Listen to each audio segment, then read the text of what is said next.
Aloha! Welcome back to my channel. On today's episode, I'm going to be giving you a tip on how to get started in real estate investing. I release tips every single Tuesday. We're calling it Tip Tuesday, so make sure you tune in, subscribe to be notified for more Tip Tuesdays.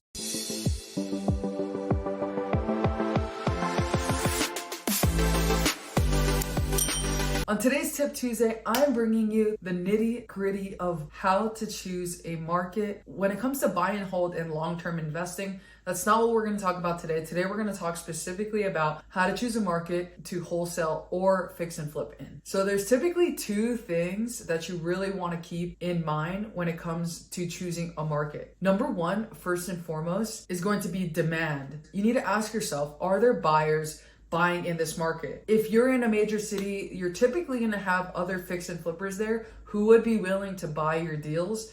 And then as well as if you're a fix and flipper, when you actually go ahead and sell them, you should also find buyers in a bigger city. Now, if you're not in a bigger city, then you're going to have to look at these numbers and see how quickly are these properties moving that are currently on the market that are either fixers or fully remodeled. This will give you an overview of whether there's a lot of activity happening in the market.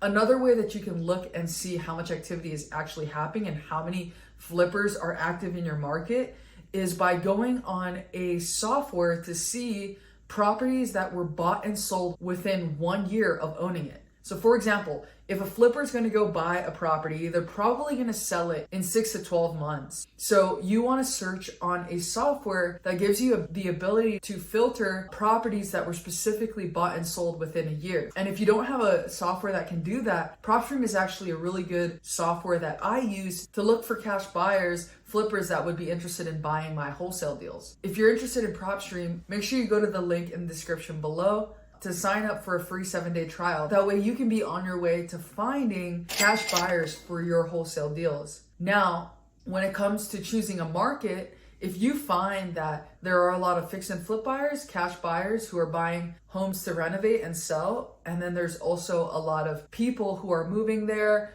or a lot of demand for newly renovated homes, then for sure you know that that's a good market to wholesale in. Now, the second thing that you want to keep in mind when it comes to choosing a market to wholesale in is regulations. There are a ton of regulations popping up on a year-to-year basis depending on what market you're in.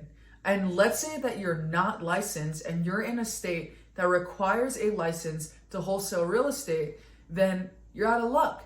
You need to go and check the regulations in the state and even furthermore in that specific county to see if wholesaling is legal first and foremost. And if it is not legal, what do you have to do to make it legal? Is it getting a license? Is it being an attorney?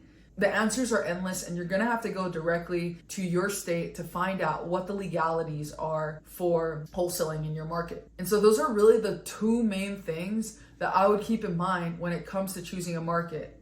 Buyer demand for fix and flippers and newly remodeled properties, and regulations when it comes to that specific state or county. I hope that helped, guys. If that gave you any value, make sure you hit that like button. It really helps me get this out to more people. And if you're interested in being coached by me, make sure you go also to the link in the description below. Sign up for a free strategy call. I'd love to get on a call and just point you in the right direction and help you find your first deal and get paid. Thanks for watching, guys. See you on the next video. Shoots!